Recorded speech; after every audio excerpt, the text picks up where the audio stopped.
My name is Phill Worthington. I'm one of the founding directors of Middleton Cooperating. The birth of Middleton Cooperating was a really interesting journey. It was in lockdown, we couldn't get together, but we still made it happen. We did it through a series of online sessions which were really well attended, and we went through what's called a process of co-design.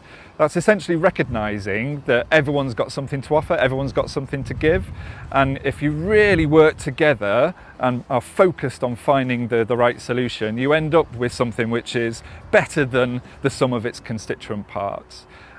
So our co-design process led us into a type of organisation which Middleton Cooperating is called a community benefit society, and that's based on membership. We thought that that was the right model for doing something in Middleton from the ground up, involving as many people as possible, local people, local businesses, local charities, local schools, local other what we call anchor organisations. So we have lots of different types of membership, recognising that there's lots of different type of people and lots of different type of businesses in Middleton, and our structure is very democratic.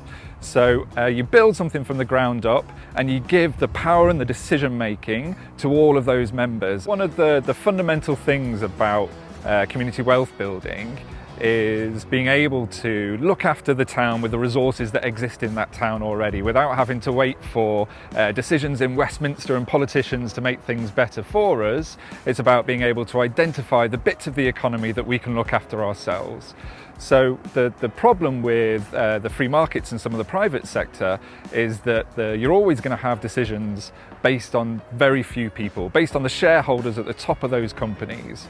And that's quite unstable inherently, because some of those decisions are going to be about dissolving those companies or reducing those services, making it more difficult for people to access those products or services, because it's in the interests of the few at the very top of that chain.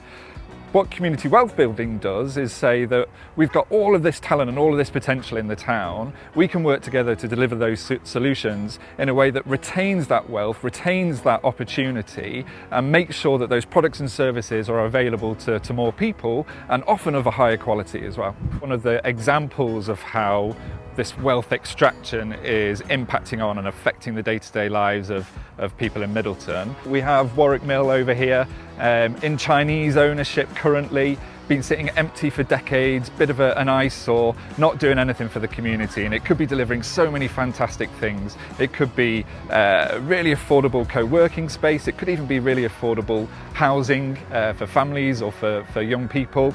It could be offering better opportunities in the culture and the arts sector, but as it is, we have to wait for owners, as I say, sitting outside of the country to be able to make decisions on developing it and spending money on it, which they're just not doing. So another example of wealth extraction from the town is the shopping centre, is Middleton Arndale. So if you trace the money back, there's actually bank accounts in the British Virgin Islands, a big tax haven, where all of the money, all of the rent that all of those independent shops in the Arndale are paying into is going offshore, out of the town, out of the country, rather than being spent back into the town and really benefiting local businesses and local people. So if Middleton Cooperating is successful in achieving all of its aims, including bringing some of these buildings back into community ownership, you could be a part of that decision-making process. You could be a part of deciding who owns it, where the money goes, what the rent is for local businesses, all of that kind of thing. So you can understand the benefit of having more community ownership and more democratically owned sections of the economy.